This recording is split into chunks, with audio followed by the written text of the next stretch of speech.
Aujourd'hui, alors j'avais dit que je n'allais pas m'exprimer sur ce sujet. Je n'avais vraiment pas envie de le faire. Mais j'ai été tellement interpellée pour ça que je prends le temps de le faire. Alors tout le monde parle des JO, la cérémonie d'ouverture des JO, ça ressemblait à un rituel. Même les plus cartésiens, les personnes les plus cartésiennes et même les plus, je ne donnais pas de parti, mais plus favorables au pouvoir en place, et les plus crédules que je pourrais connaître ont été interpellés par la cérémonie d'ouverture. Je vous dirai simplement une chose. Ceux qui ont les yeux pour voir ont vu. Il y a énormément de polémiques là-dessus. D'ailleurs, j'ai même vu une dame qui avait été interviewée sur un micro-trottoir dire elle est fervente catholique, que la religion catholique a été bafouée, souillée, etc.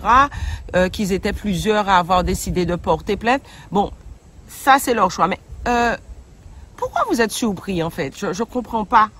Imaginez-vous, les JO, c'est pas l'État qui paie les JO, c'est des investisseurs privés. Alors, on peut être naïf, on peut être crédule, on peut être comme on veut. Alors, il y a des institutionnels ou des personnes qui vont financer un événement qui dépasse, ne serait-ce que pour la scène, ça a dépensé plus d'1 milliard pour des travaux qui n'ont servi absolument à rien. C'est de l'argent vraiment jeté, aller en voiture. On trouve de l'argent pour ces jeux. Vous ne voyez pas qu'il y a un problème. Des investisseurs privés arrivent à se mobiliser pour pouvoir financer les JO. Mais attendez, vous avez vu non mais attendez, on compte plus. Mais énormément d'argent sont dépensés dans ces jeux. Mais il faut se demander pourquoi. Il y a bien sûr quelque chose, un intérêt à qui profite le crime, j'ai envie de dire. Pourquoi est-ce que c'est juste perpétuer une tradition? Certaines personnes qui voudraient qu'on perpétue une tradition qui s'effectue depuis quelques siècles en Europe. Ça peut être ça.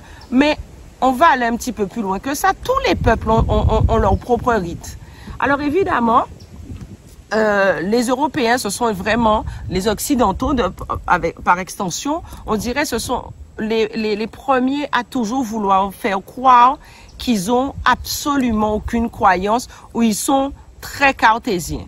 Même les plus, quand vous discutez avec des Américains, des Nord-Américains, vous voyez qu'ils sont souvent croyants, mais à côté de ça, ils vont vous prôner une forme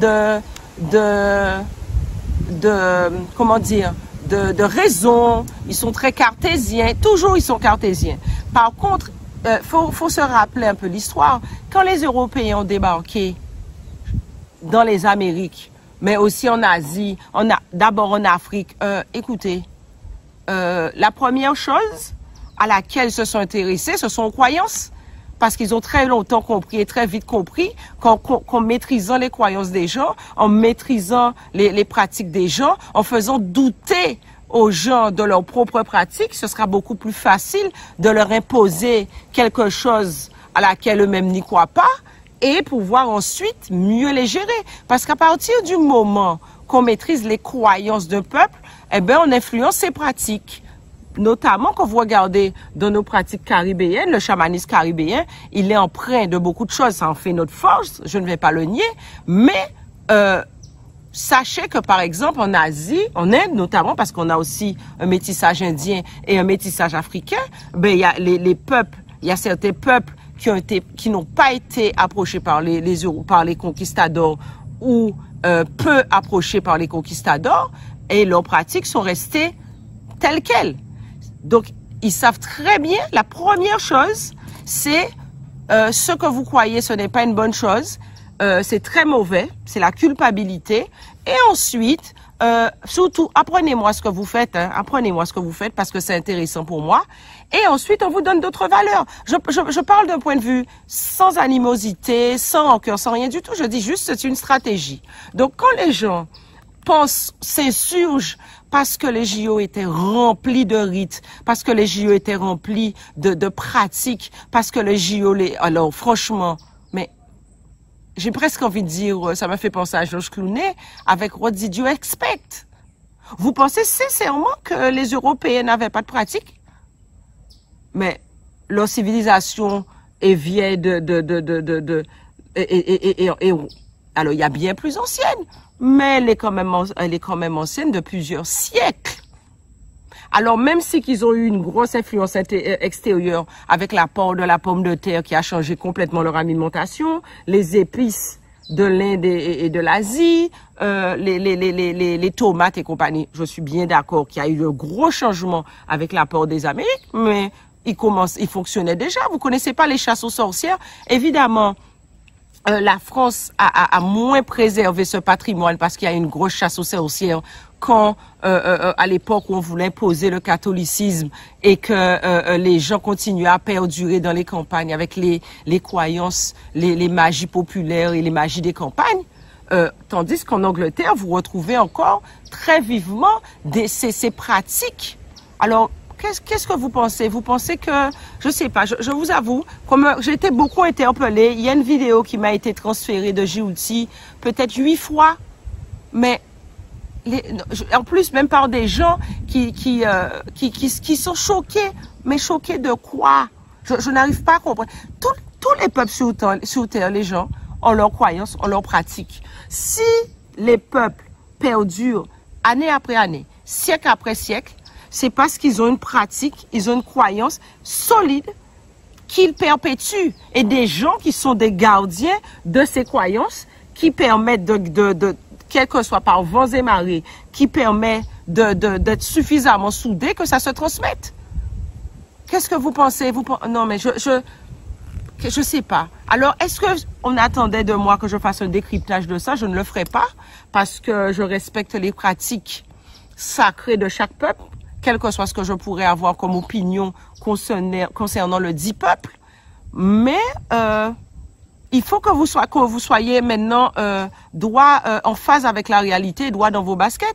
Tous les peuples ont leurs pratiques magico-religieux, c'est un terme que je n'aime pas, ont leurs pratiques mystiques. Et c'est très bien. Et c'est très bien. Alors, qu'on adhère pas, ça c'est notre histoire. Est-ce que c'est quelque chose pour le bien de tous et compagnie?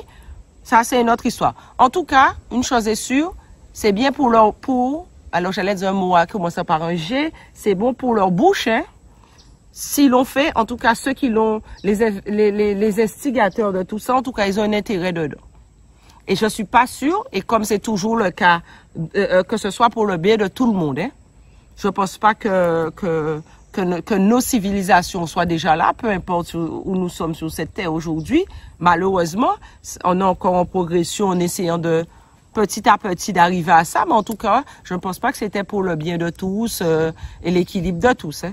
En tout cas, je pense que c'était pour le bien de certains et l'équilibre de certaines choses. Voilà, donc c'est le retour que je voulais vous faire. Et je voulais vous dire aussi, abandonnez vos pratiques. J'ai lu un post, j'ai vu une vidéo sur TikTok d'une dame qui disait qu'elle donne des cours de couture. Je ne sais pas coudre, mais j'adore ces vidéos, je regarde tout le temps. Et elle disait que quelqu'un lui avait dit en cours, donc cette dame, c'est une Antillaise qui est en France, et on lui dit, ah oui, arrête de me parler en créole. Tu parles trop en créole, arrête de me parler en créole durant les stages, parce que c'est une langue de vieille négresse. Alors j'ai été interpellée, j'ai ri. Et après, j'ai été interpellée, je me suis dit que vraiment, c'était une honte. Parce qu'il y a de gros messages d'amour, il y a de grosses tendresses, il y a des choses qui se perpétuent de cette langue. Et que nous soyons aujourd'hui à un stade de penser que notre propre patrimoine en vaudrait moins que le patrimoine de d'autres personnes. Franchement, ça c'est aussi se dire directement que nous sommes des personnes et que nous-mêmes valons moins que d'autres personnes. Donc là, moi, c'est des cas psychiatriques. Qui ne peuvent pas être juste traités comme ça. Alors peut-être que quand cette personne est peut-être dans l'Hexagone depuis plusieurs générations et que ses parents ont dû souffrir de certaines choses, je dis pas non, mais soyons prudents de comment nous nous comportons avec notre patrimoine. On peut ne pas adhérer à tout, ce que je comprends, mais ça fait partie de nous, que nous le voulions ou non. Ça fait partie de nos gènes, ça fait partie de notre rapport à l'autre, ça fait partie de notre cosmogonie, c'est-à-dire la perception qu'on peut avoir de l'autre, du reste du monde, qu'on le veuille ou non. OK? Qu'on appartient à un peuple, on appartient à un peuple. On prend ce qui nous plaît et on laisse le reste. Mais de grâce, on ne tire pas sur nos peuples, quoi. OK? Donc, c'est ce que j'avais à vous dire. Je vous embrasse. Protection de nos ancêtres méritants, comme j'aime dire. Et puis, l'amour, c'est chimé en nous, l'amour, c'est chimé à autres. Et à dans d'autres soleils.